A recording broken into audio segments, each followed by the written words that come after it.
Hello ಸ್ನೇಹಿತರೆ, welcome back to Shubha channel. ಉಪ್ಪಿನ ದೀಪದ ಬಗ್ಗೆ ತಿಳಿಸ್ಕೊಡಿ ಅಂತಿದ್ರೆ, ಹಾಗಾಗಿ ಈಗಂತೂ ಆಷಾಢ ಮಾಸ ಇದೆ. ಹಾಗಾಗಿ ಆಷಾಢ ಮಾಸದಲ್ಲಿ ಅಥವಾ ಶ್ರಾವಣ ಮಾಸದಲ್ಲಿ ಆಗ್ಬೋದು 3 ಶುಕ್ರವಾರಗಳ ಕಾಲ ನಾವು ಸಂಕಲ್ಪ ಮಾಡಿಕೊಂಡು ಉಪ್ಪಿನ ದೀಪವನ್ನು ಹಚ್ಚಬೇಕಾಗತ್ತೆ. ಉಪ್ಪು ಅಂದ್ರೇ ಮಹಾಲಕ್ಷ್ಮಿಯ ಸ್ವರೂಪ. ನಮ್ಮಲ್ಲಿ ಇರುವಂಥ, ನಮ್ಮ ಮನೆಯಲ್ಲಿ ಇರುವಂಥ ನೆಗೆಟಿವಿಟಿಯನ್ನು ಕಡಿಮೆ ಮಾಡಿ ಸಕಾರಾತ್ಮಕ ಶಕ್ತಿ ಮತ್ತು ಧನಾತ್ಮಕ ಶಕ್ತಿಯನ್ನು ಹೆಚ್ಚು ಮಾಡುತ್ತೆ. ಉಪ್ಪಿನ ದೀಪ ಹಾಗೆಯೇ ಐಶ್ವರ್ಯ ದೀಪ ಅಂತಲೂ ಹೇಳ್ಬೋದು. ಹಣಕಾಸಿನ ಸಮಸ್ಯೆ ಆಗ್ಬೋದು, ಮನೆಯಲ್ಲಿ ನೆಮ್ಮದಿ ಹಾಗೂ ಸಮೃದ್ಧಿಗೆ ಒಳ್ಳೆಯ ಪರಿಹಾರ ಅಂತಲೇ ಹೇಳ್ಬೋದು. ಅಷ್ಟೇ ಅಲ್ಲದೆ ಅತಿ ಶೀಘ್ರವಾಗಿ ನಮಗೆ ಫಲವನ್ನು ಕೊಡುವಂಥ ದೀಪಾರಾಧನೆ ಯಾವುದು ಅನ್ನೋದಾದರೆ ಉಪ್ಪಿನ ದೀಪಾರಾಧನೆ ಅಂತಲೇ ಹೇಳ್ಬೋದು.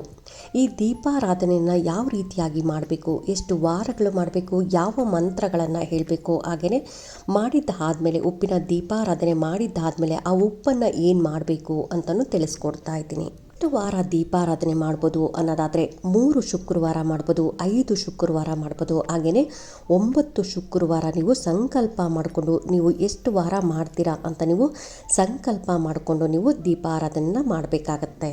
ಮೊದಲು ನೀವು ಎಷ್ಟು ವಾರ ಮಾಡ್ತೀರಾ ಅಂತ ಸಂಕಲ್ಪ ಮಾಡಿಕೊಂಡು ಮಾಡಬೇಕಾಗತ್ತೆ. ಇನ್ನು ಯಾವ ಸಮಯದಲ್ಲಿ ಮಾಡಬೇಕು ಅನ್ನೋದಾದರೆ ಸಂಜೆ ಗೋಧೂಳಿ ಸಮಯದಲ್ಲಿ ಮಾಡೋದು ತುಂಬಾ ಒಳ್ಳೆಯದು. ಇನ್ನು ಕೆಲಸಕ್ಕೆ ಹೋಗ್ತಾ ಇದ್ರೆ ಸಾಧ್ಯನೇ ಆಗಲ್ಲ ಅನ್ನೋರು ಬೆಳಗ್ಗೆ ಬ್ರಾಹ್ಮಿ ಮುಹೂರ್ತದಲ್ಲಿ ಕೂಡ ಮಾಡ್ಬೋದು. ಇನ್ನು ಇದನ್ನು ಮಂಗಳವಾರ ಮಾಡ್ಬೋದಾ ಅನ್ನೋದಾದರೆ ಮಂಗಳವಾರ ಮಾಡಬಾರ್ದು, ಶುಕ್ರವಾರನೇ ಮಾಡಬೇಕಾಗತ್ತೆ.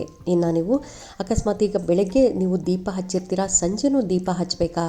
ಇಲ್ಲ ಸ್ನೇಹಿತರೆ, ಸಂಜೆ ದೀಪ ಹಚ್ಚೋದು ಬೇಡ.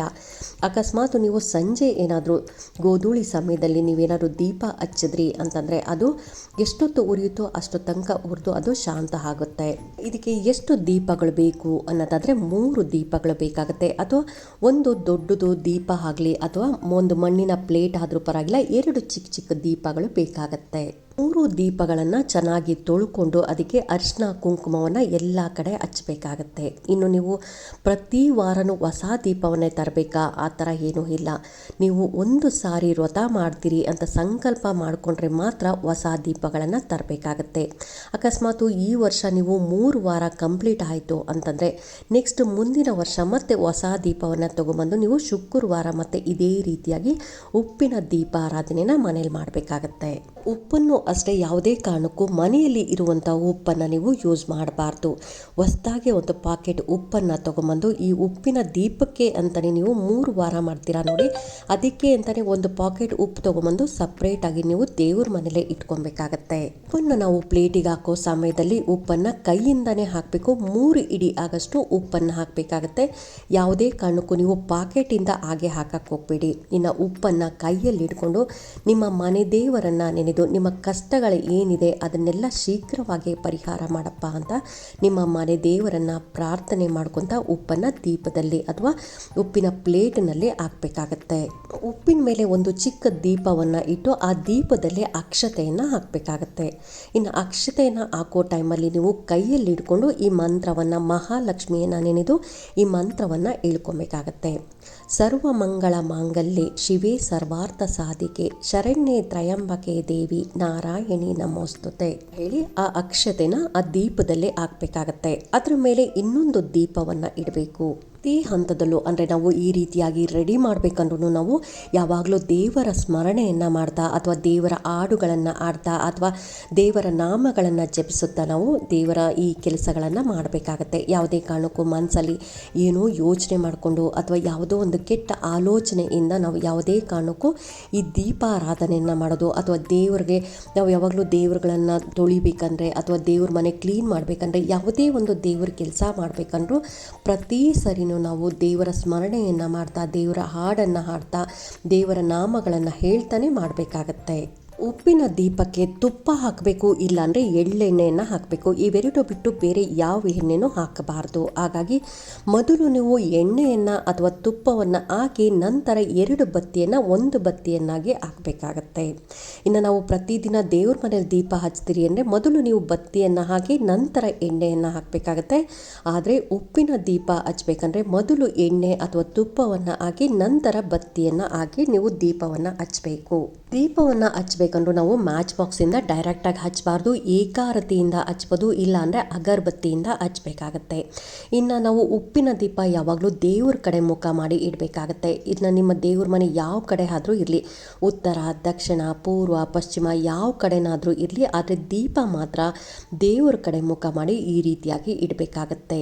ಇನ್ನು ಮೊದಲು ನೀವು ದೀಪವನ್ನು ಸಂಕಲ್ಪದೊಡನೆ ಶುರು ಮಾಡಬೇಕು. ಮೊದಲು ನೀವು ಎಷ್ಟು ವಾರ ಮಾಡ್ತೀನಿ ಅಂತ ನೀವು ನೆನೆದು ನಾನು 3 ವಾರ ಮಾಡ್ತೀನಿ ಅಥವಾ 5 ವಾರ ಮಾಡ್ತೀನಿ ಅಥವಾ 9 ವಾರ ಮಾಡ್ತೀನಿ ಅಂತ ನೀವು ಸಂಕಲ್ಪ ಮಾಡಿಕೊಂಡು ಅಷ್ಟು ವಾರ ಮಾಡಲೇಬೇಕಾಗತ್ತೆ. ಅದಕ್ಕೋಸ್ಕರ ಮೊದಲು ನೀವು ಎಷ್ಟು ವಾರ ಮಾಡ್ತೀರಾ ಅಂತ ನೀವು ಸಂಕಲ್ಪ ಮಾಡ್ಕೊಬೇಕು. ಗಣಪತಿಯನ್ನು ಪೂಜೆ ಮಾಡಿ ನಂತರ ನಿಮ್ಮ ಮನೆ ದೇವರನ್ನು ನೆನೆಸ್ಕೊಂಡು ನಿಮ್ಮ ಮನೆ ದೇವರ ಪೂಜೆಯನ್ನು ಮಾಡಬೇಕಾಗತ್ತೆ. ಇನ್ನು ಮಹಾಲಕ್ಷ್ಮಿಯ ಅಷ್ಟೋತ್ತರ ಹೇಳ್ಕೊಳ್ಳೋದಾಗಲಿ ಅಥವಾ ಮಹಾಲಕ್ಷ್ಮಿ ಗಾಯತ್ರಿ ಮಂತ್ರವನ್ನು ಹೇಳ್ಕೊಳ್ಬೋದು ಅಥವಾ ಓಂ ನಮೋ ಮಹಾಲಕ್ಷ್ಮೀ ನಮಃ ಅಂತ ನೀವು 108 ಸಾರಿ ಹೇಳ್ಕೊಬೇಕು. ಇನ್ನು ನೀವು ಕನಕದಾರ ಸ್ತೋತ್ರವನ್ನು ಹೇಳ್ಕೊಂಡ್ಲೇಬೇಕಾಗತ್ತೆ. ನೀವು ಉಪ್ಪಿನ ದೀಪ ಎಷ್ಟು ದಿನ ಹಚ್ತಿರೋ ಅಷ್ಟೂ ದಿನವೂ ನೀವು ಪ್ರತಿದಿನವೂ ಉಪ್ಪಿನ ದೀಪ ಹಚ್ಚಿದಾದ ಮೇಲೆ ನೀವು ದೇವ್ರ ಮನೆಯಲ್ಲೇ ಕೂತ್ಕೊಂಡು ಕನಕದಾರ ಸ್ತೋತ್ರವನ್ನು ಪಠನೆ ಮಾಡಬೇಕಾಗತ್ತೆ. ಇದರಲ್ಲಿ 21 ಸ್ತೋತ್ರ ಇರುತ್ತೆ. ಹಾಗಾಗಿ ಪ್ರತಿದಿನ ಹೇಳ್ಕೊಂಡ್ರೆ ತುಂಬಾ ಒಳ್ಳೆಯದು. ಪ್ರತಿದಿನ ಹೇಳ್ಕೊಳಕ್ಕೆ ಆಗಲಿಲ್ಲ ಅನ್ನೋರು ನೀವು ಅಟ್ಲೀಸ್ಟು ನೀವು ಈ ರೀತಿಯಾಗಿ ದೀಪ ಹಚ್ತಿರಲ್ಲ ಶುಕ್ರವಾರ ಟೈಮಲ್ಲಿ, ಉಪ್ಪಿನ ದೀಪದಲ್ಲೂ ನೀವು ಈ ಕನಕದಾರ ಸ್ತೋತ್ರವನ್ನು ಹೇಳ್ಕೊಳ್ಳೋದ್ರಿಂದ ಅತಿ ಶೀಘ್ರವಾಗಿ ಫಲ ಸಿಗುತ್ತೆ ಅಂತಲೇ ಹೇಳ್ಬೋದು. ಅಕಸ್ಮಾತ್ ನಿಮಗೆ ಹೇಳ್ಕೊಳಕ್ಕೆ ಆಗಲಿಲ್ಲ ಅಂದರೆ ನೀವು ಆಡಿಯೋ ಹಾಕ್ಕೊಂಡು ನೀವು ಪೂಜೆಯನ್ನು ಮಾಡೋ ಟೈಮಲ್ಲಿ ಆಡಿಯೋ ಹಾಕ್ಕೊಂಡು ಒಂದು 5 ನಿಮಿಷಗಳ ಕಾಲ ಅಲ್ಲೇ ಕೂತ್ಕೊಂಡ್ರು ಆಯಿತು. ನಿಮ್ಮ ದೇವ್ರ ಮನೆಯಲ್ಲಿ ಕೂತ್ಕೊಂಡು ಕನಕದಾರ ಸ್ತೋತ್ರವನ್ನು ನೀವು ಹಾಕ್ಕೊಂಡು ಕೇಳಿದ್ರೂ ಸಾಕು, ನಿಮಗೆ ಒಳ್ಳೆಯ ಫಲ ಅನ್ನೋದು ಅತಿ ಶೀಘ್ರವಾಗಿ ಸಿಗುತ್ತೆ. ದೀಪವನ್ನು ಹಚ್ಬೇಕಂದ್ರೆ ಯಾವುದೇ ಕಾರಣಕ್ಕೂ ನೀವು ನಾನ್ ವೆಜ್ಜನ್ನು ತಿನ್ನಬಾರ್ದು. ಇಲ್ಲ ಮನೇಲಿ ಮಾಡ್ಕೊಡ್ತೀನಿ ನಾನು ಮಾತ್ರ ತಿನ್ನಲ್ಲ ಅನ್ನೋದಾದರೆ ನೀವು ಶುಕ್ರವಾರ ಯಾವುದೇ ಕಾರಣಕ್ಕೂ ಮನೆಯಲ್ಲಿ ನಾನ್ ವೆಜ್ಜು ಮಾಡಬೇಡಿ, ನಾನ್ ವೆಜ್ಜು ತಿನ್ನಬಾರ್ದು. ನೀವು ಬೇರೆ ದಿನ ಆದರೆ ನೀವು ಮಾತ್ರ ತಿನ್ನಬೇಡಿ, ಮಾಡಿಕೊಡ್ಬೋದು. ಆದರೆ ಶುಕ್ರವಾರ ಮಾತ್ರ ನೀವು ಉಪ್ಪಿನ ದೀಪ ಹಚ್ತೀರಲ್ಲ ಆ ದಿನ ಮಾತ್ರ ಮನೇಲಿ ಮಾಡೋ ಹಾಗೂ ಇಲ್ಲ, ಯಾರೂ ಕೂಡ ತಿನ್ನೋ ಹಾಗಿಲ್ಲ. ಮಧ್ಯದಲ್ಲಿ ಪೀರಿಯಡ್ಸ್ ಆಯಿತು ಅನ್ನೋರು ಆ ವಾರ ಮಾತ್ರ ಬಿಟ್ಟು ನೆಕ್ಸ್ಟ್ ವಾರ ನೀವು ಹಾಗೆ ಕಂಟಿನ್ಯೂ ಮಾಡ್ಬೋದು. ಈಗ 2 ವಾರ ಮಾಡಿರ್ತೀರ, 1 ವಾರ ಸ್ಕಿಪ್ ಮಾಡಿ ನೆಕ್ಸ್ಟ್ ವಾರ ಬೇಕಾದ್ರೆ ಅದೇ ರೀತಿಯಾಗಿ ಕಂಟಿನ್ಯೂ ಮಾಡ್ಬೋದು. ಇನ್ನು ಸೂತಕ ಬಂತು, ಯಾರೋ ತೀರೋಗಿದ್ರು ಅಥವಾ ಮೆಚೂರ್ಡ್ ಆಗಿದ್ರು, 16 ದಿನದ ಸೂತಕ ಬಂತು ಅಂದರೆ ಆ ಟೈಮಲ್ಲಿ ಮಾತ್ರ ನೀವು ಉಪ್ಪಿನ ದೀಪವನ್ನು ಕಂಟಿನ್ಯೂ ಮಾಡೋ ಹಾಗಿಲ್ಲ. ಆ ದೀಪವನ್ನು ಹೊರಗಡೆ ಹಾಕಿ ಮತ್ತೆ ನೀವು ಹೊಸದಾಗಿ ಶುರು ಮಾಡಬೇಕಾಗತ್ತೆ. ಇನ್ನು ಹೊಸ ದೀಪಗಳನ್ನು ತೊಗೊಂಬಂದು ನೀವು ಮತ್ತೆ ಎಷ್ಟು ವಾರ ಮಾಡ್ತೀನಿ ಅಂತ 3 ವಾರ 5 ವಾರ 9 ವಾರ ಎಷ್ಟು ವಾರ ಮಾಡ್ತೀನಿ ಅಂತ ಸಂಕಲ್ಪ ಮಾಡಿಕೊಂಡು ನಂತರ ಶುರು ಮಾಡಬೇಕಾಗತ್ತೆ. ಉಪ್ಪಿನ ದೀಪವನ್ನು ನಾವು ಯಾವ ರೀತಿಯಾಗಿ ವಿಸರ್ಜನೆ ಮಾಡೋದು ಅನ್ನೋದಾದರೆ, ನೀವು ಶುಕ್ರವಾರ ಬೆಳಗ್ಗೆ ದೀಪ ಹಚ್ಚಿರ್ತೀರ, ಇಲ್ಲಾಂದರೆ ಸಂಜೆ ದೀಪ ಹಚ್ಚಿರ್ತೀರ. ಶನಿವಾರ ಬೆಳಗ್ಗೆ ನೀವು ಸ್ನಾನ ಆದಮೇಲೆ ಮೊದಲು ಈ ಉಪ್ಪಿನ ದೀಪವನ್ನು ವಿಸರ್ಜನೆ ಮಾಡಬೇಕಾಗತ್ತೆ. ಬತ್ತಿ ಹಾಗೆಯೇ ಅಕ್ಷತೆ ಮತ್ತು ಹೂವನ್ನು ತಗೊಂಡು ಯಾರು ತುಳಿದೇ ಇರುವಂಥ ಜಾಗದಲ್ಲಿ ನೀವು ಅಂದರೆ ಹೂವಿನ ಗಿಡಕ್ಕೆ ಹಾಕಬೇಕಾಗತ್ತೆ. ಇನ್ನು ಉಪ್ಪನ್ನು ಮಾತ್ರ ನೀವು ಅದೇ ದಿನ ನೀವು ಒಂದು ಶುದ್ಧವಾದ ನೀರಲ್ಲಿ ಹಾಕಿ ಅದನ್ನು ಕಲಿಸ್ಬಿಟ್ಟು ಚೆನ್ನಾಗಿ ಕರಗಿಸಿ ಅದನ್ನು ಶಿಂಕಲ್ಲಿ ಕೂಡ ಹಾಕ್ಬೋದು. ಅಕಸ್ಮಾತ್ ನನಗೆ ಅರಿಯೋ ನೀರು ಹತ್ರ ಇತ್ತು ಅಂದರೆ ನೀವು ಅರಿಯೋ ನೀರಿಗೂ ಕೂಡ ಹಾಕ್ಬೋದು. ಇಲ್ಲ ಸ್ವಲ್ಪ ದೂರ ಇದೆ, ನಾನು 3 ವಾರ ಸಂಕಲ್ಪ ಮಾಡ್ಕೊಂಡಿದ್ದೀನಿ ನಂತರ ತೊಗೊಂಡೋಗಿ ನಾನು ಅರಿಯೋ ನೀರಲ್ಲಿ ಹಾಕ್ತೀನಿ ಅಂದರೆ ನೀವು 3 ವಾರ ಹಾಗೇ ಇಟ್ಕೊಂಡು ನಂತರ ಆ ಉಪ್ಪನ್ನು ಮಾತ್ರ 3 ವಾರ ಆದಮೇಲೆ ತೊಗೊಂಡೋಗಿ ನೀವು ವಿಸರ್ಜನೆ ಮಾಡಬೇಕಾಗತ್ತೆ. ಶನಿವಾರ ಉಪ್ಪಿನ ದೀಪ ವಿಸರ್ಜನೆ ಆದಮೇಲೆ ನೀವು ಕಾಲು ತೊಳ್ಕೊಂಡು ಮತ್ತೆ ನೀವು ಪ್ರತಿದಿನ ಯಾವ ರೀತಿಯಾಗಿ ದೇವ್ರ ಮನೆಯಲ್ಲಿ ಪೂಜೆ ಮಾಡ್ತೀರಾ ನೋಡಿ ದೀಪ ಹಚ್ಚಿ, ಅದೇ ರೀತಿಯಾಗಿ ನೀವು ದೀಪ ಹಚ್ಚಿ ಪೂಜೆ ಮಾಡಬೇಕಾಗತ್ತೆ. ಇನ್ನು ಉಪ್ಪಿನ ದೀಪವನ್ನು ಆಷಾಢ ಮಾಸದಲ್ಲೂ ಕೂಡ 3 ವಾರ ಸಂಕಲ್ಪ ಮಾಡಿಕೊಂಡು 3 ಶುಕ್ರವಾರ ಮಾಡ್ಬೋದು. ಇಲ್ಲಾಂದರೆ ಶ್ರಾವಣ ಮಾಸದಲ್ಲೂ ಕೂಡ ನೀವು ಸಂಕಲ್ಪ ಮಾಡ್ಕೊಂಡು ಮಾಡ್ಬೋದು. ಎಷ್ಟೋ ಜನ ವರಮಹಾಲಕ್ಷ್ಮಿ ಹಬ್ಬದಲ್ಲೂ ಕೂಡ ಉಪ್ಪಿನ ದೀಪಾರಾಧನೆನ ಮಾಡ್ತಾರೆ. ತುಂಬಾ ಒಳ್ಳೆಯದಾಗುತ್ತೆ. ನಾನೂ ಕೂಡ ಮಾಡಿದ್ದೀನಿ, ನನಗೂ ಕೂಡ ತುಂಬಾ ಒಳ್ಳೆಯದಾಗುತ್ತೆ. ಎಷ್ಟೋ ಜನ ಇದನ್ನು ಕೇಳಿ ಕೂಡ ಅವರು ದೀಪಾರಾಧನೆ ಮಾಡಿದ್ದಾರೆ. ಆದರೆ ಇತ್ತೀಚಿನ ದಿನಗಳಲ್ಲಿ ಕೆಲವರು ಜನಗಳು ಮಾತ್ರ ಇದನ್ನು ಉಪ್ಪಿನ ದೀಪಾರಾಧನೆನ ಮಾಡಬಾರ್ದು ಅಂತ ತಿಳಿಸ್ಕೊಡ್ತಾ ಇದ್ದಾರೆ. ಆದರೆ ನಾವು ಈಗ ಮನೆ ಹೊರಿಸ್ಬೇಕು ಅಂದರೆ ನಮ್ಮ ಮನೆಯಲ್ಲಿರುವಂಥ ನೆಗೆಟಿವ್ ಎನರ್ಜಿ ಹೋಗಬೇಕು ಅಂದರೆ ಉಪ್ಪನ್ನು ನೀರಿಗೆ ಹಾಕಿ ಮನೆ ಹೊರಿಸಿ ಅಂತ ಹೇಳ್ತಾರೆ. ಇನ್ನು ಸ್ನಾನದ ನೀರಿಗೂ ಅಷ್ಟೇ ನಾವು ಉಪ್ಪನ್ನು ಹಾಕಿ ಸ್ನಾನ ಮಾಡೋದ್ರಿಂದ ದೃಷ್ಟಿ ದೋಷನೂ ಹೋಗುತ್ತೆ, ಹಾಗೆಯೇ ನಮ್ಮ ಮೈಯಲ್ಲಿರುವಂಥ ನೆಗೆಟಿವ್ ಎನರ್ಜಿ ಕೂಡ ಹೋಗುತ್ತೆ. ಎಷ್ಟೋ ಮಕ್ಕಳಿಗೆ ನೋಡಿ ದೃಷ್ಟಿ ಆಗಿತ್ತು ಅಂದರೆ ಮೊದಲು ನಾವು ಉಪ್ಪನ್ನು ನಾವು ನೀವುಳಿಸಿ ಅದನ್ನು ಆಚೆ ಬಿಸಾಕೋದಾಗಲಿ ಅಥವಾ ಸ್ಟವ್ ಮೇಲೆ ಇಟ್ಟು ಸುಡೋದು ಮಾಡ್ತೀರಿ, ಇದರಿಂದ ದೃಷ್ಟಿ ಕೂಡ ಹೋಗುತ್ತೆ. ಇನ್ನು ನೀವು ಪ್ರತಿದಿನ 4 ಮೂಲೆಗಳಲ್ಲಿ ಅಂದರೆ ಹಾಲಲ್ಲಿ 4 ಮೂಲೆಯಲ್ಲಿ ಸಾಯಂಕಾಲ ನೀವು ಒಂದೊಂದು ಚಿಟಿಕೆ ಉಪ್ಪನ್ನು ಹಾಕಿ ಬೆಳಗ್ಗೆ ಎದ್ದು ಆ ಉಪ್ಪನ್ನು ತೆಗೆದು ಆಚೆ ಹಾಕಿ ಮನೆಯಲ್ಲಿ ಸುಖ ಶಾಂತಿ ನೆಮ್ಮದಿ ಸಿಗುತ್ತೆ, ಮನೆಯಲ್ಲಿರುವಂಥ ನೆಗೆಟಿವಿಟಿ ಎಲ್ಲ ಹೋಗುತ್ತೆ ಅಂತಲೂ ತಿಳಿಸ್ಕೊಟ್ಟಿದ್ರಿ. ಅದರಿಂದ ತುಂಬಾ ಒಳ್ಳೆಯದಾಗುತ್ತೆ. ಇದರಿಂದ ಉಪಯೋಗ ಪಡ್ಕೊಂಡಿರೋರು ಕೂಡ ತುಂಬ ಇದ್ದಾರೆ. ಆದರೆ ಕೆಲವರು ಮಾತ್ರ ಉಪ್ಪಿನ ದೀಪವನ್ನು ಹಚ್ಚಬಾರ್ದು ಅಂತ ಹೇಳ್ತಾರೆ. ಆದರೆ ಅವರು ಯಾವುದೋ ಒಂದು ಟೈಮ್ ಹಚ್ಚಿ ಅವರಿಗೆ ಚೆನ್ನಾಗಿ ಆಗಲಿಲ್ಲ, ಕೆಟ್ಟದಾಯಿತು ಅಂತ ಅದನ್ನೇ ಅವರು ಹೇಳ್ತಾ ಇರ್ಬೋದು ಕೂಡ. ಆದರೆ ನನಗೆ ಇದು ಒಳ್ಳೆಯದಾಗುತ್ತೆ, ಅದಕ್ಕೋಸ್ಕರ ನೀವು ಕೇಳಿದ್ದಕ್ಕೋಸ್ಕರ ನಾನು ಇದನ್ನು ತಿಳಿಸ್ಕೊಟ್ಟಿದ್ದೀನಿ. ಉಪ್ಪಿನ ದೀಪ ಯಾವ ರೀತಿಯಾಗಿ ಹಚ್ಚಬೇಕು ತಿಳಿಸ್ಕೊಡಿ ಅಂದಿದ್ದಕ್ಕೆ ಮಾತ್ರ ತಿಳಿಸ್ಕೊಡ್ತಾ ಇದ್ದೀನಿ.